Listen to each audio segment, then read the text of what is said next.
Rasulullah ketika sandalnya itu putus, dalam artian rusak sahabat, maka Rasulullah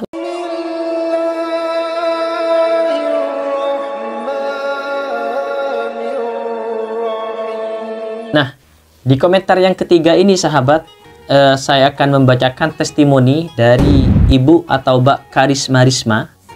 Assalamualaikum Ustadz. Waalaikumsalam. Kisah yang saya tulis itu kisah nyata. Masya Allah. Alhamdulillah, Allah selalu wujudkan apa yang saya minta. Sekarang saya bagi kisah yang saya alami sekarang. Saya punya hajat. Karena saya lagi renovasi rumah, saya minta semen kepada Allah 200 sak semen. Saya riyadhahkan surah Yasin, Al-Waqi'ah, Al-Mulk, dan Rotib Al-Haddad, dan 1000 sholawat. Niat minta ridhonya Allah. Dan diberi semen 200 sak. Alhamdulillah, Allah kirimin orang untuk ngasih saya semen. Tapi bukan 200 sak, melainkan secukupnya. Alhamdulillah.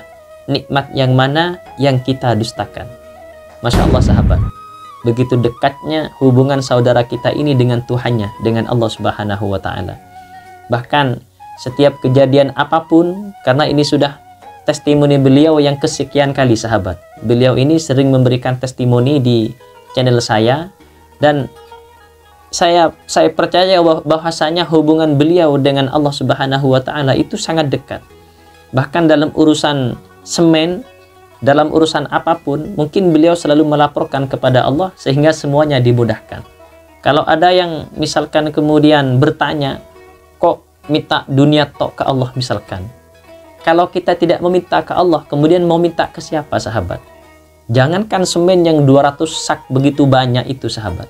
Yang kalau kita kalkulasikan per saknya misalkan 50.000, berarti 100 sak itu 5 juta, 200 sak 10 juta sahabat. Itu bukan nominal yang sedikit.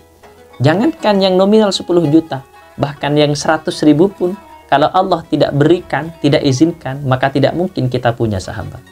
Jangankan uang 100.000, bahkan berkedip saja pun, kalau Allah tidak izinkan, maka tidak mungkin kita bisa berkedip sahabat. Oleh karena itu, di dalam hadis ada yang mengatakan, Rasulullah ketika sandalnya itu putus, dalam artian rusak sahabat, maka Rasulullah langsung melapor kepada Allah dan meminta kepada Allah untuk diberikan sandal sahabat. Padahal cuma sandal. Kenapa? Karena Rasulullah ingin mencontohkan kepada kita dalam hal apapun, kita harus melapor, meminta kepada Allah Subhanahu wa Ta'ala.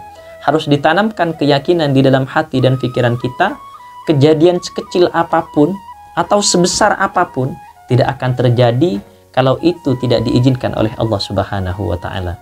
Dan kalau kita istiqomah sahabat melatih hal-hal seperti ini, setiap kita ada kejadian, setiap kita punya masalah, kita melapor dan meminta petunjuk serta pertolongan kepada Allah, maka percayalah sahabat, insya Allah apapun masalah kita, itu semuanya akan dibantu, dibereskan oleh Allah Subhanahu wa Ta'ala.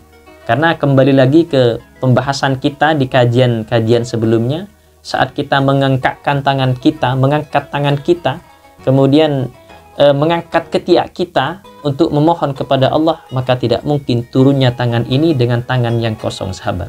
Melainkan ketika tangan kita sudah turun, maka doa-doa kita, apa yang kita panjatkan kepada Allah, semuanya sudah akan menjadi urusan Allah dan akan dibantu oleh Allah Subhanahu wa Ta'ala. Kira-kira demikianlah pelajaran hikmah yang bisa kita ambil dari adanya testimoni sahabat kita ini. Semoga bermanfaat khususnya bagi diri saya sendiri dan umumnya bagi penonton Gus El Official semua.